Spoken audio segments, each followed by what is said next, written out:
Good morning. It's Mark instead of Shirley here with Sir Winston. Sir Winston and Shirley, we're talking about Lent and Mardi Gras, and there's this thing called Shrove Tuesday where we tend to make pancakes. He was wondering about that. So Shirley asked me, because I make the pancakes in our house, to kind of go through what Shrove Tuesday is. Well, Shrove Tuesday was originally the time when you used up the last of the fat in your house. And shrove comes from the word shriven. So you were to rid the house of fat. So pancakes was a really great way in older times for people to use up the fat. And so pancakes became a thing on Shrove Tuesday, the last day before Lent starts. So anyway, Winston was going, all right, so what's this pancake thing? And so he asked me if I would go through making pancakes. In our house, our favorite pancake recipe comes from the Canadian Living, Kids in the Kitchen. And of course, I'm just a big kid anyway, so it just fits really well. And it's pancakes from scratch. We make a few changes to the recipe a little bit, and I have most of the items out here. We're going to need some regular flour. There's 2 cups there. Some whole wheat flour, a cup there. Some salt, of course. A little bit of baking powder that makes it rise.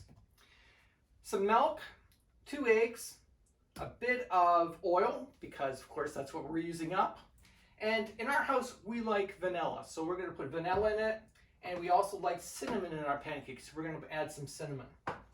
So I've got 2 big bowls here. And the way this recipe goes, you put together all your dry ingredients and mix them all up. And then you put together all your wet ingredients and mix them up. And then you put them together. And then you can make your pancakes. And I do it in a fairly big frying pan. So we'll show that a little later. So first off, we're going to go by the recipe, measure the all-purpose flour and whole wheat flour, and we'll put them in our big bowl. So there's my whole wheat flour going in, and then my regular flour, and then we need 3 tablespoons of sugar. So here's my sugar bowl and my tablespoon measure. So we'll put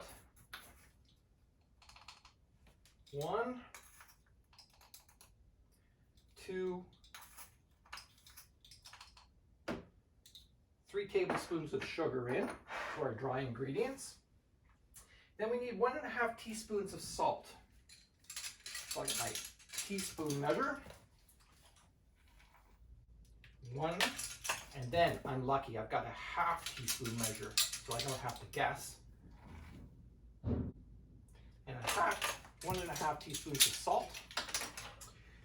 And then we need to have 2 tablespoons of baking powder. This is the stuff that makes the pancakes puff up.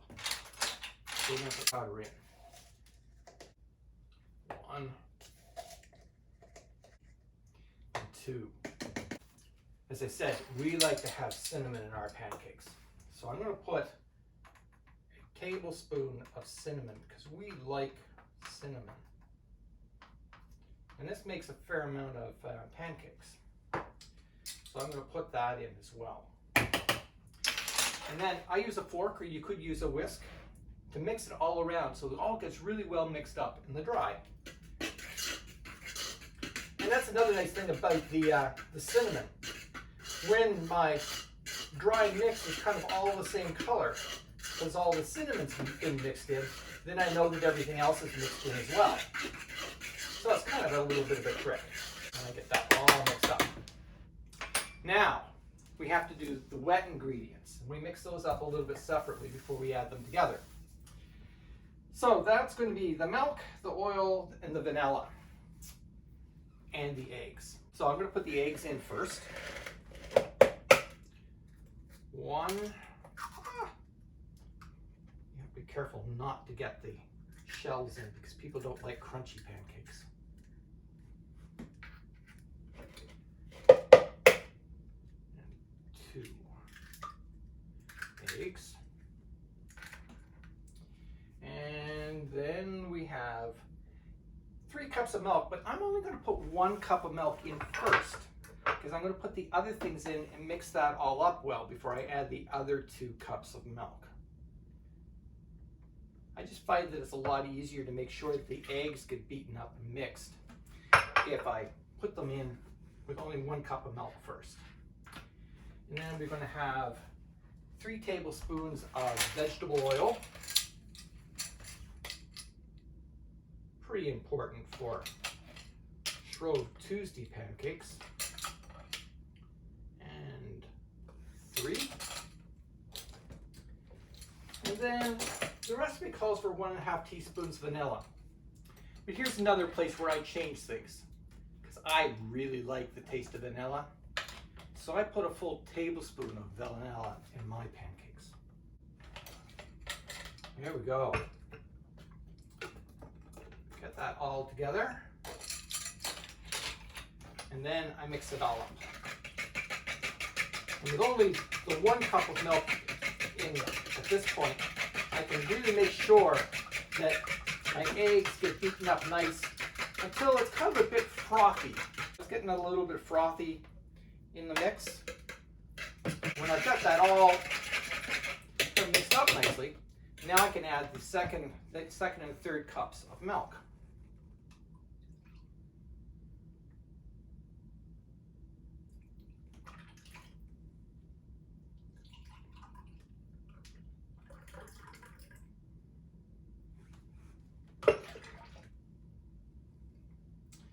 Go. And mix that around. All right. So now we have our wet ingredients and our dry ingredients. I like to kind of move things out of the way at this point and put tops on things and get the eggshells out of the way so that I don't have a lot of mess around. And then we're going to take and we're going to put the wet ingredients in with the dry and mix it up. And just have to be mixed up an awful lot, just so that it's not too lumpy. So mix that in, and we mix it around. We just want all the dry to be kind of wet. Because once the baking powder gets wet, it starts to produce bubbles in the batter and make things rise. So you can kind of see it's not completely smooth. It's coming along. You don't need to put this in a beater and beat it a lot. Just want to make sure you get the dry off the side so that it's all wet. And then we're going to make pancakes. It's all set, ready to go. Now sometimes when we're making pancakes, we'll actually cook bacon first. And because again, it's using up things that have fat in the house. And it also greases the pan a bit. I'm not making bacon today, but I have a non-stick frying pan, and then we'll turn the stove on and make our pancakes. So here we are. The pan's hot. I've put it just a little bit above medium heat. So you want a nice hot pan, and I'm going to start making pancakes. I use a 1/4 cup measuring for the size of my pancakes. I just kind of more or less fill it. And then in my frying pan, I can actually make 4 reasonably sized pancakes in each pan.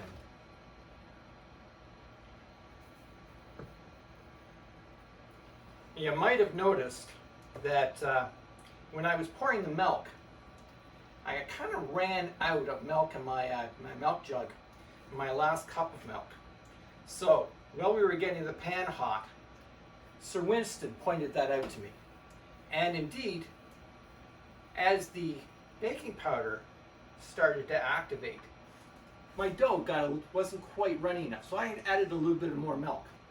So now, we put 4 pancakes in, and when we put the pancakes in cooking them, we want to cook them until we start getting lots of bubbles on the wet side of the pancake. In just a second, I'll show you that, and then we can flip them over. So you can see we're starting to get lots of little bubbles coming up. That shows that the pancakes are getting done on the other side. And we just let a few more, and then we'll flip them. And hopefully we'll have a nice brown pancake.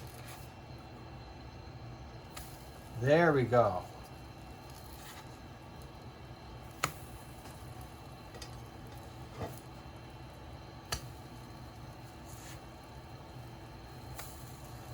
4 nice pancakes.